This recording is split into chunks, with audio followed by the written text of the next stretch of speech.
And we are Hello. live with our Wildlife Tourism Conference recap.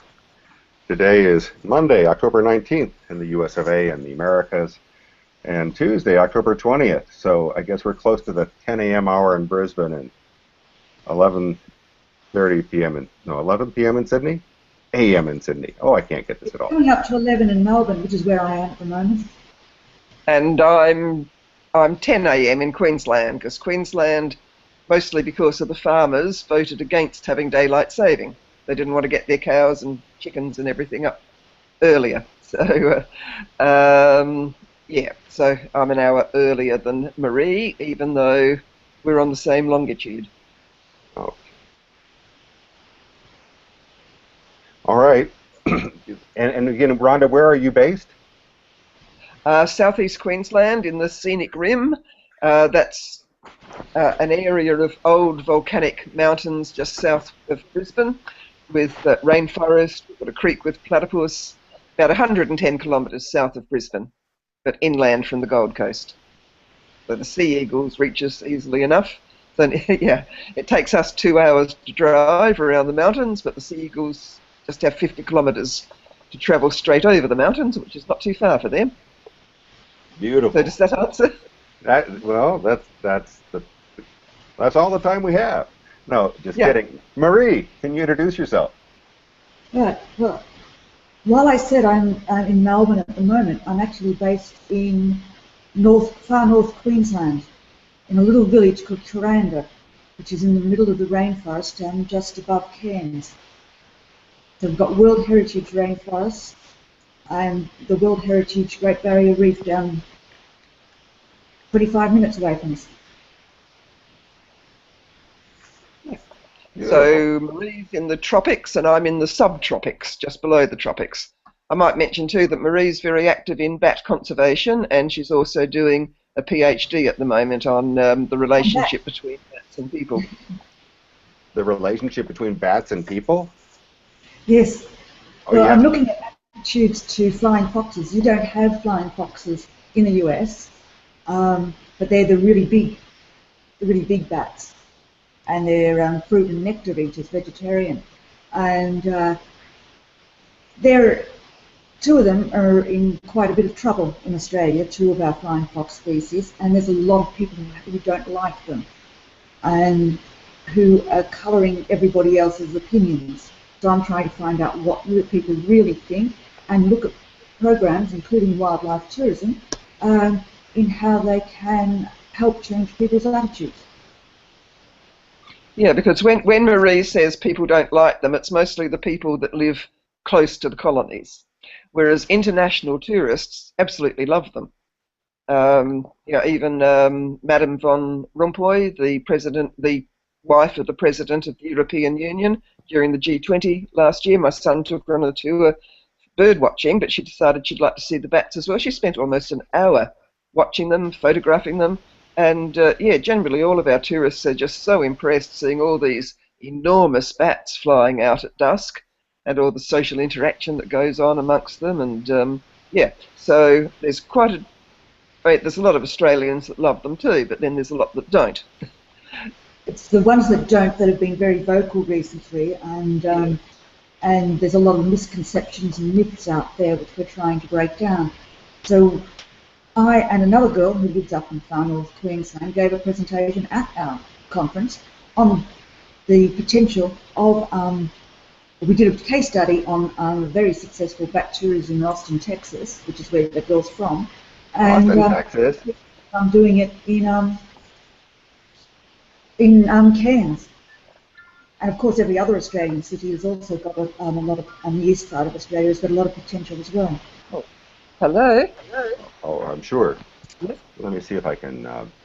Oh, good, but I'm actually on an international Google Hangout at the moment. Let's see if I can figure this out.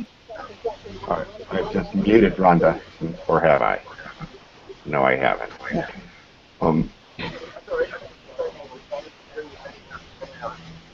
Okay.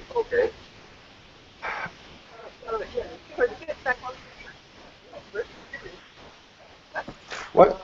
Oh, excuse me. Before we get any further, I want to direct you to a page on the wiki called Bats. Hmm. and make my very first shout out to a good friend of mine who makes this paper mache bat from Oaxaca de Juarez, Mexico. This is the murciélago that Boris Spider made. And Boris, I say this with great interest, does a lot of this wildlife art. He does a lot of beautiful folk art. And he's this week in London, England. So we have the updated Boris page on the wiki as well. But I want to get back to bats and bat tourism.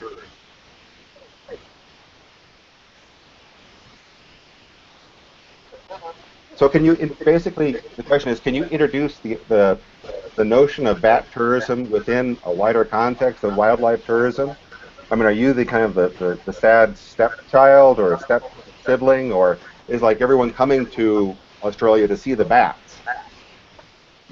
Well, people generally don't come to Australia to see the bats. They don't know that they're there. But once they're there, our flying foxes are in the middle of are in our Australian cities. They fly overnight. They're very big. They're noticeable, and you can see them during the daytime. So there's a lot of interest and a lot of potential. Rhonda will give you some quotes of some of the people who didn't know they were going to see bats when they came to Australia, saw them, and the bats were the highlight. Is that right, Rhonda?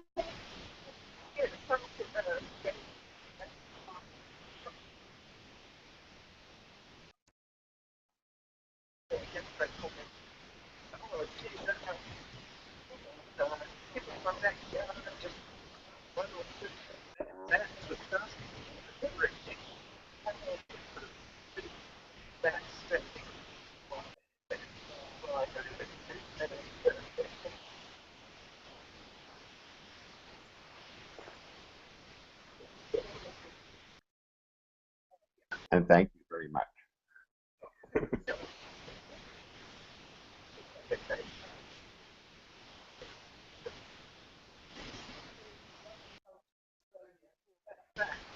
Some people do.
Kangaroos and koalas.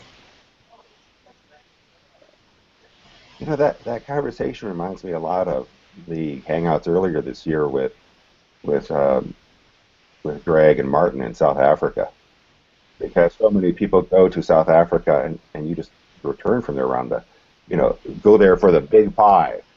And he says, we have the big 50,000.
So if you were to look back at the past 20 years, the time of when we've collaborated and did Planeta.com stuff, 20 years, uh, are we far enough along? Have we missed so many of those narrow connections that we've kind of held ourselves back, or how do we? Because the idea that I'm getting here is that across the world, wildlife tourism is kind of, again, this kind of forlorn, again, step sibling, without insulting the step siblings there are, but in the family of tourism. Yeah, there's still a tendency to think in terms of nice hotels, beaches, things that most countries have. What makes any particular place unique often includes there is the local culture, local indigenous culture, and wildlife.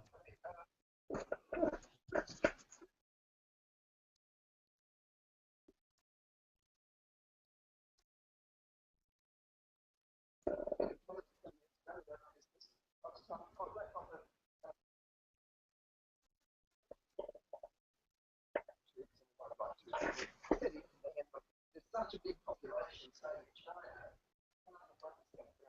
that's still a lot of people. Well, now there's a good representation from Japan, but it's over average.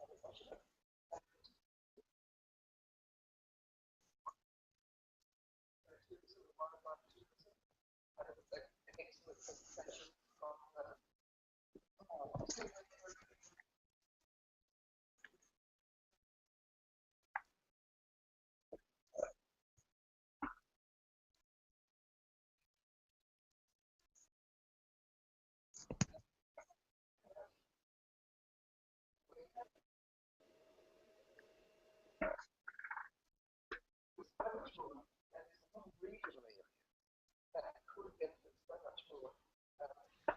One example I know agriculture,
Did you just say ping-alongs and meerkats?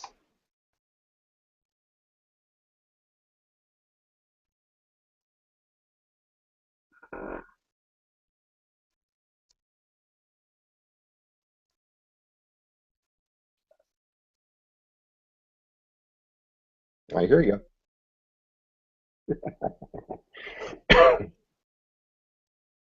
We can cut this out.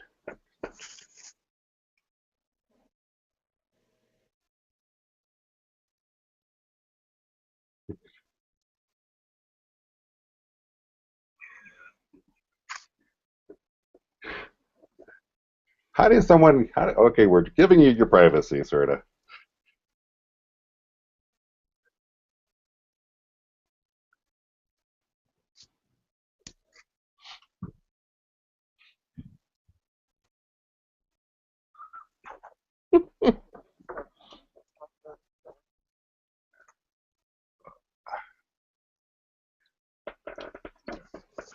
Again, well, again, all good.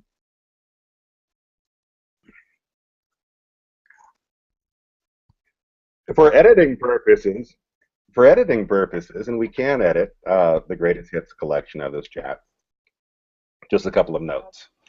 Just a couple of notes. One, we are having Dogs and Drones, the monthly end of the month get together in Henderson, Nevada. That's October 30th at 6 p.m. And we want to say thank you again to the folks at Transitions Abroad. This is the remember this is a CD of the Responsible Travel Handbook that was published nearly 10 years ago with Sherry Schwartz and Deborah McLaren and other good folk. So this is your commercial segue. Now we can return to the show. Rhonda, good to have you back. So the last thing you were telling us was that visitors can get a sausage near the Billabong.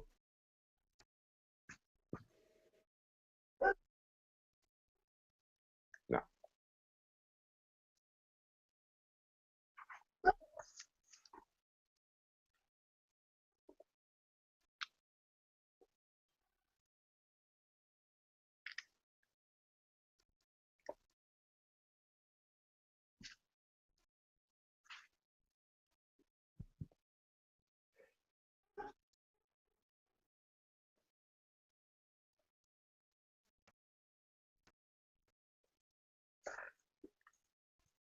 All right.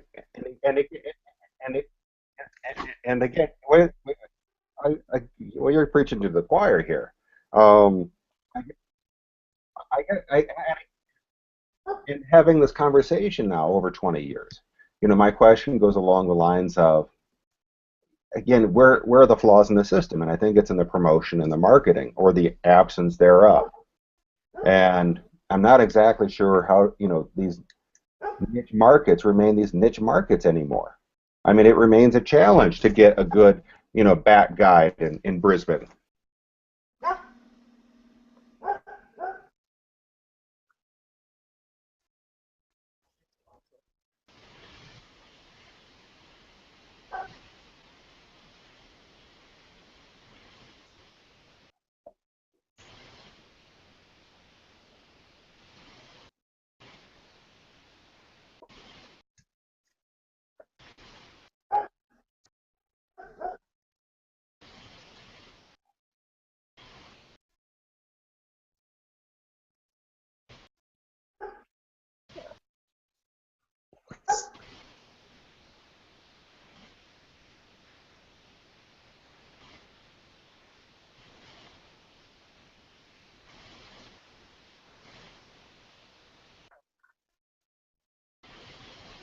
I love it.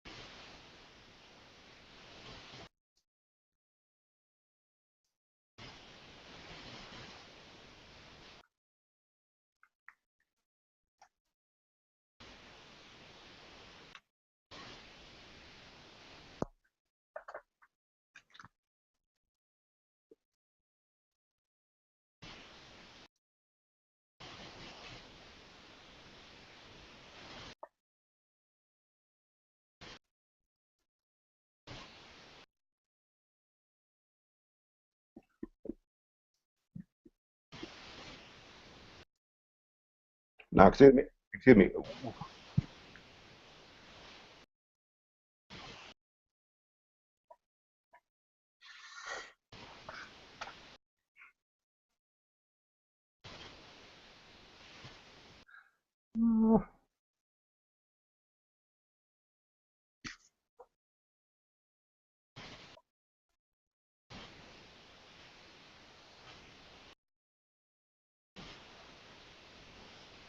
Now, wait a second. Wait a second. Wait a second. Wonderful. Where are we in the world?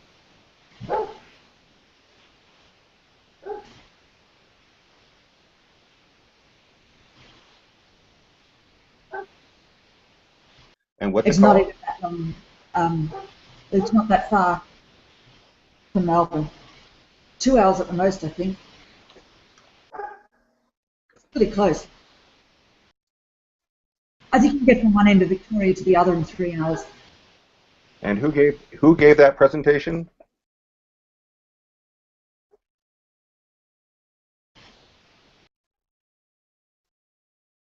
Beautiful. I mean, when I look at this, when I look at the program, that is just one of the most impressive, exhaustive without being exhausting playlist of greatest topics.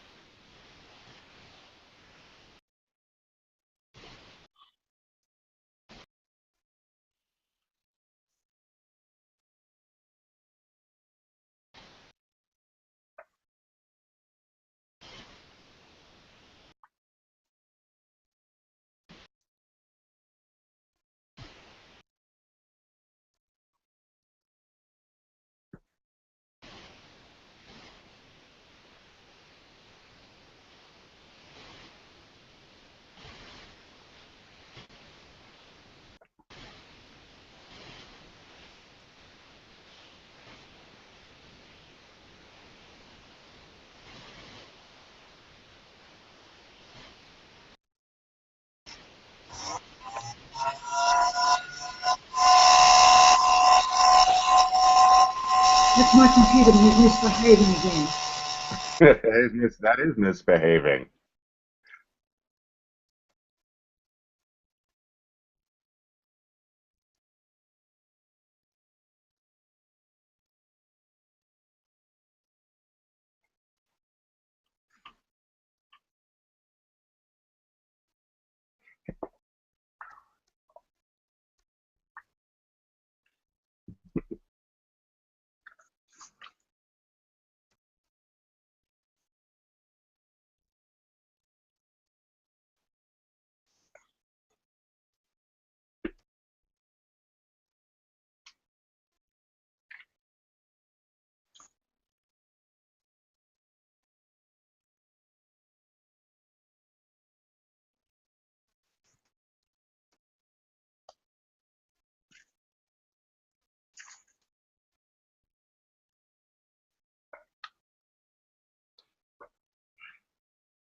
I well, let me one second. I want to come back into this, but I want to show you something that's on the screen. Uh, I want to come back to this, but I want you to actually look at the photo and tell me where are we? This is from a Kid in a Walkabout.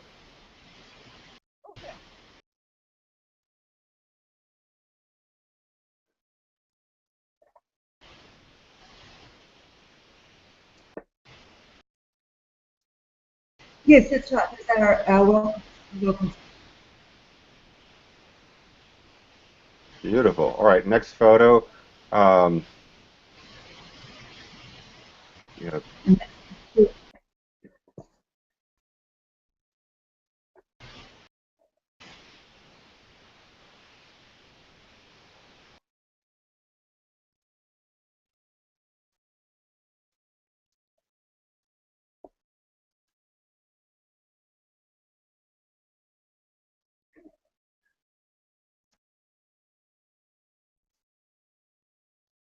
I, uh, I think so you're right. We go back and we'll come back. We'll come back to this. All right. So this is the no, beginning. because I think this This is one before. this is so the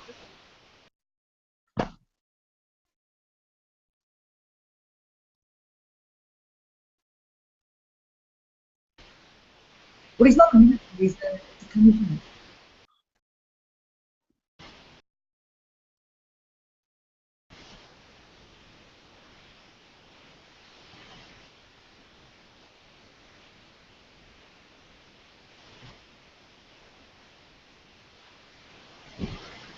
okay. See this photo?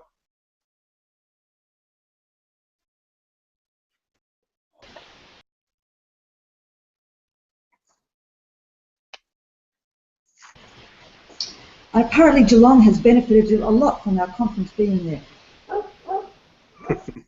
Your dog agrees.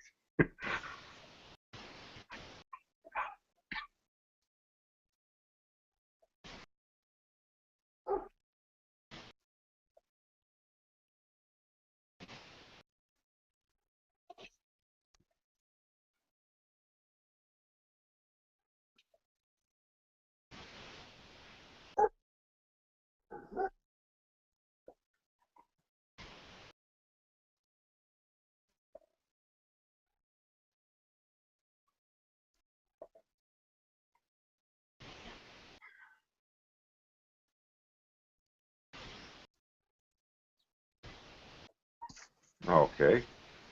Not exactly sure if I've seen that yet. Here's your Skype. Here's your friend in Sweden.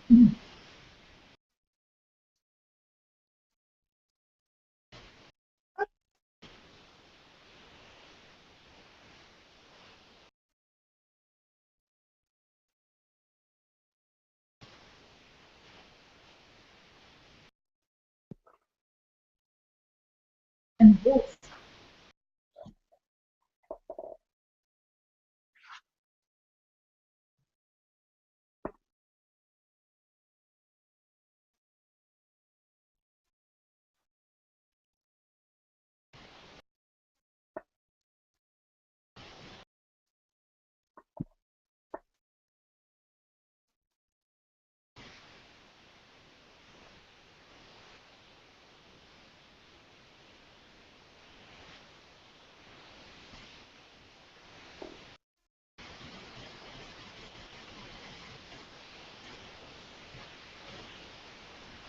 And then,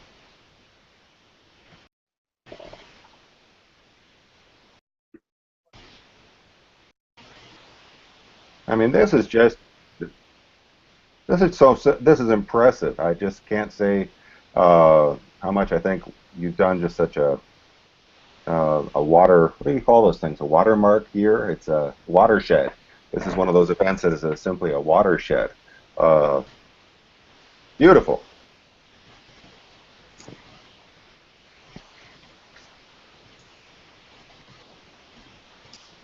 So the last question on the list in the Q&A section, uh, we'll get to, and if there's anything else, great. If not, we can wind this up.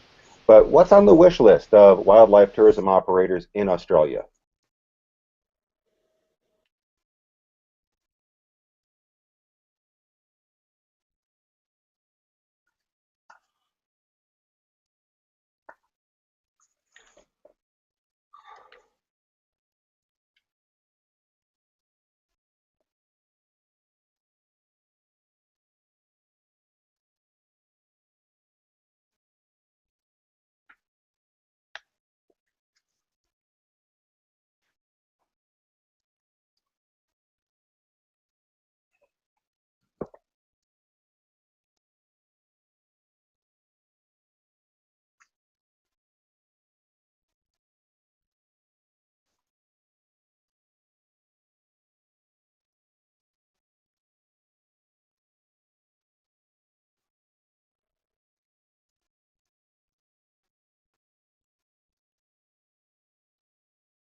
Oh, love the Bio Blitz.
Well, it is Open Access Week. If you see, do you see that, or are we black? So it's Open Access Week, and those are it's if you're familiar with the conversation, the Australian clearinghouse academic view, that always has a Creative Commons attribution license. And I'm thinking that all of these words are entirely new to you.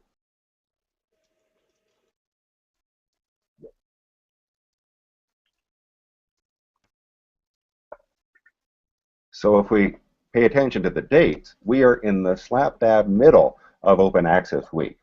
And I would encourage you to figure out the publications that have such a policy because it does make access a lot more timely.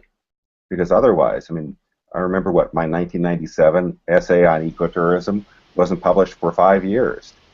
Exactly.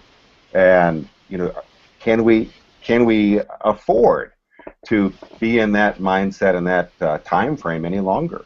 I think if people are looking for birds, they're looking for birds now, even if Exactly. now is the planning time for a trip 6 months or 6 years hence. But I want this information, and wow, we have just dribbled it across the internet.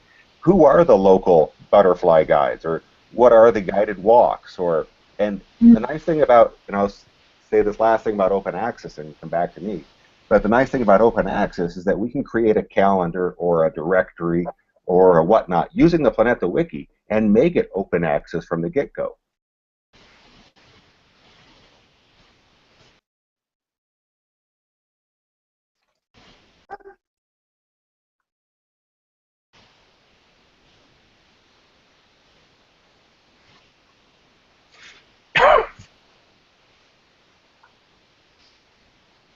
And that certainly came up in our conference. I said that was an issue that came up in our conference, how climate change is affecting our wildlife already.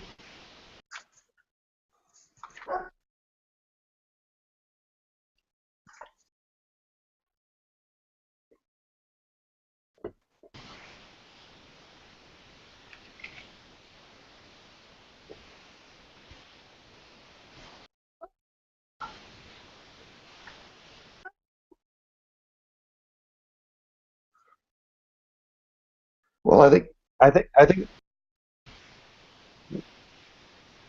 have to give you a better signal, but always good to chat. I hate that I keep on biting at the end of your sentences. This we still have a little bit of a delay, cross-Pacific delay. Uh, so the question I ask again is, all right, how do we make that part of the climate change in Australia story? If you have a few examples of what's happening to the wildlife, and again, so much has happened just in the past 20 years. I think it would be really interesting to maybe, select, 5, experiences or stories that give the background. Because it's my experience, and again, I've lived in a couple of different places in the world, and I've talked to people from literally across the globe. What I keep on seeing is that what is so local we don't appreciate. You were just talking about,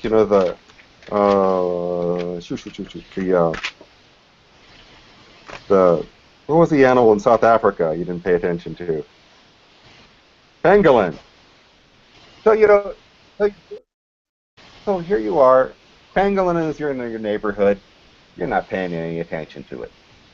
Uh, my friends, Kaylee and Nail from Auckland, New Zealand, and they're doing a cross-country promotion in the US of A for their time unlimited tours.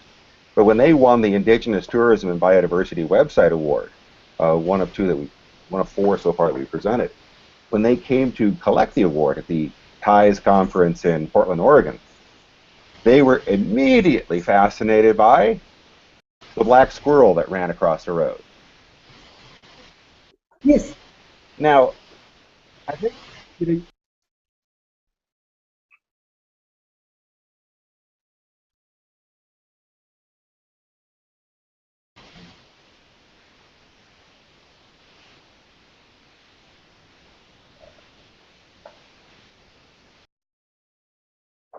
think you know, beautiful chipmunk. Hmm.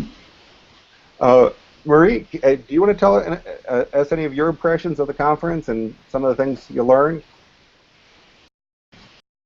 Um, there was a lot there. There is so much there, wasn't there, Rhonda? I think Rhonda covered most of it.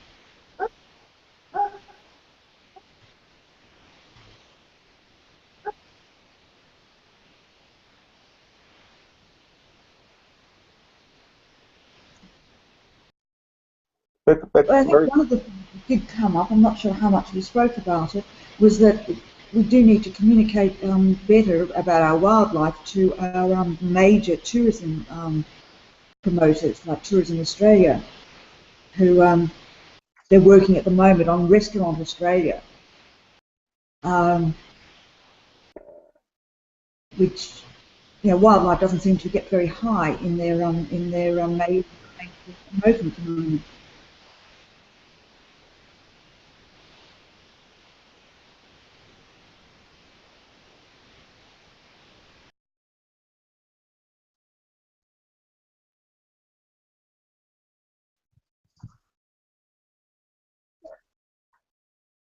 Of course, we can have fine dining, and there's a number running around. Now that's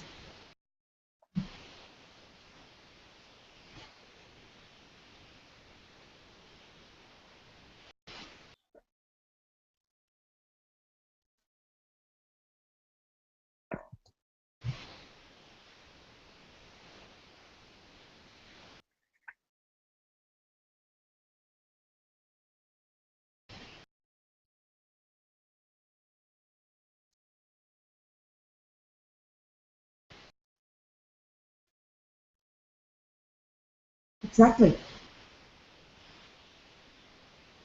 but again, I think you've articulated the experience that is so true for humans that when we travel abroad, either before in terms of planning or when we're there, when we're just like, I didn't know you had such and such. We tick off 1,000 boxes. We're not all just like wildlife travelers. We have different levels of intensity and of interest. And we also have this opportunity which we really didn't have before, and again, thank you, social web.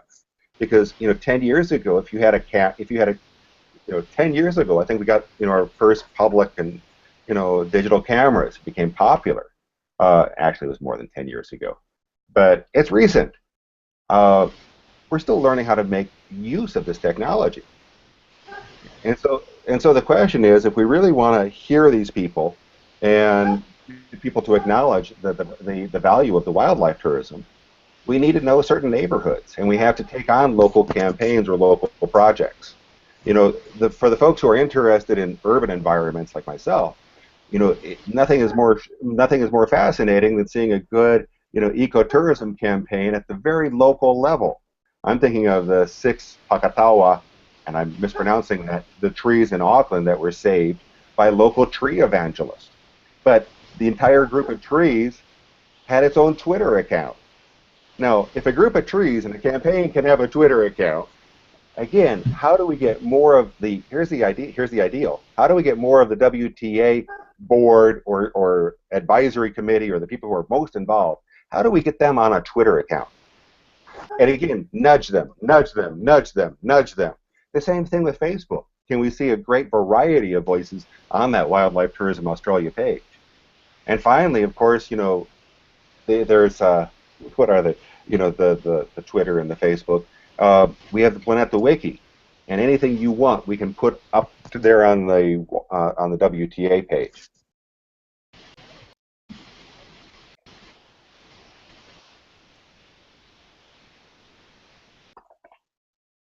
Again, well, that's the exact point I'm making or not making.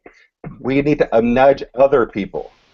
Exactly. And when somebody else discovers Twitter, we have to say, "Yay, you're on Twitter!" And you don't have to be on everything, but the ones you are, we need to be this encouraging voice for the folks who are concerned and attentive and asking questions about environmental and cultural conservation.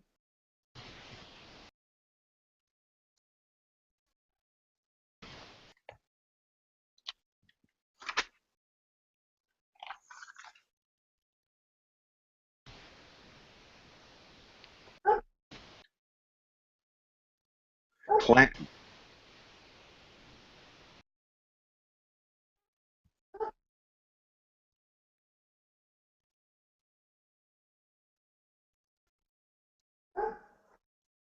Is that Ryan?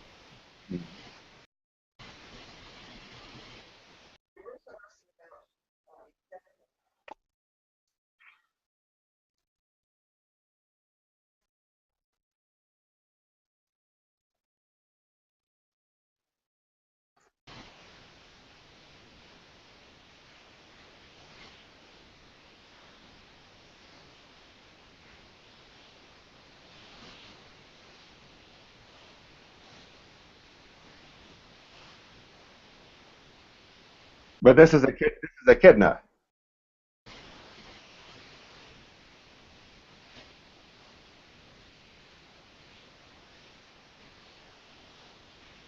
No, no. Here we are. Is the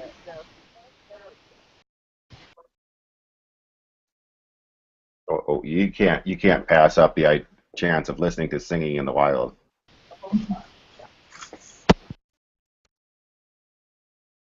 Oh shoot! I don't think the sound will transfer.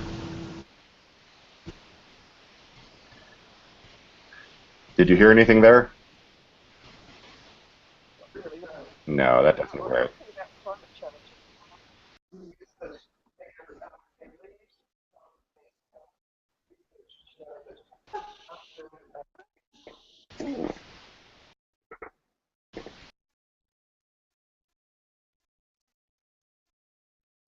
endless nutrition.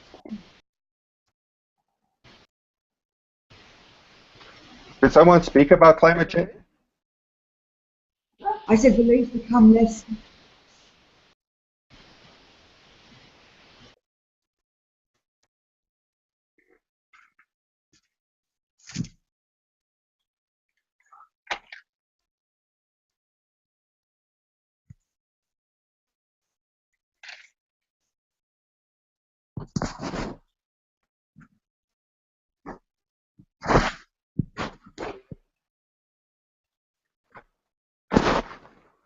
Beautiful. I mean, again, you folks are thinking forward and showing off what you're doing.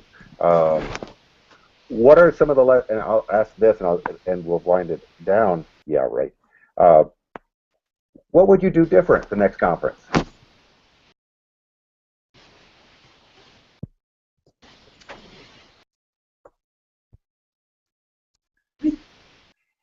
I think most of the things that we needed more discussion. We needed a longer conference. to discuss the ideas properly.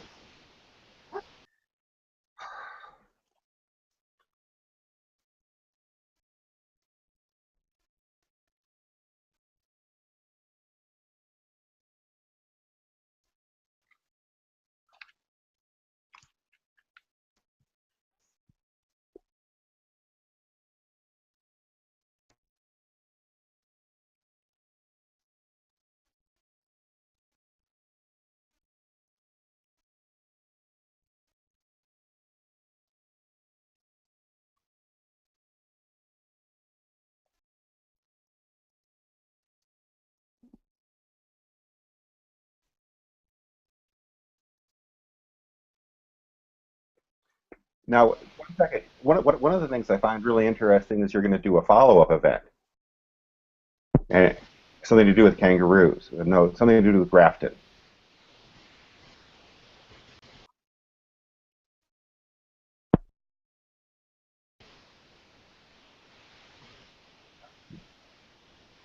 Uh, you haven't listened to this classic yet?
You know, if you're able to live stream any of that, it'd be easy to watch, and it would be very easy to retweet and let more people know about you.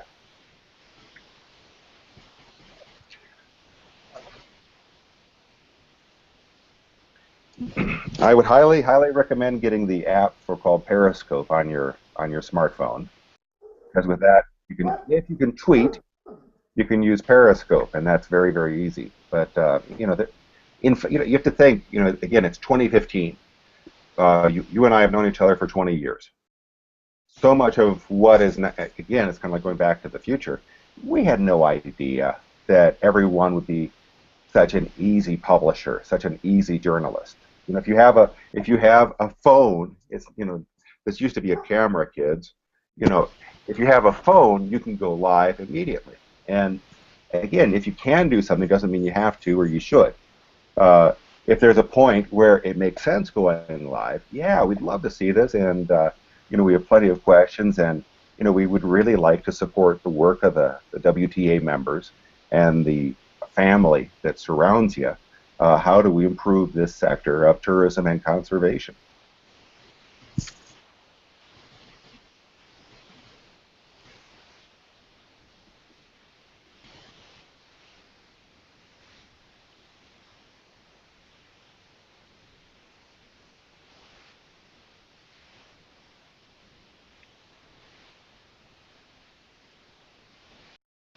And the easy proposal is, you know, take your time. The proposal is take your time, but you know, let's do this on a you know a regular basis. Yes,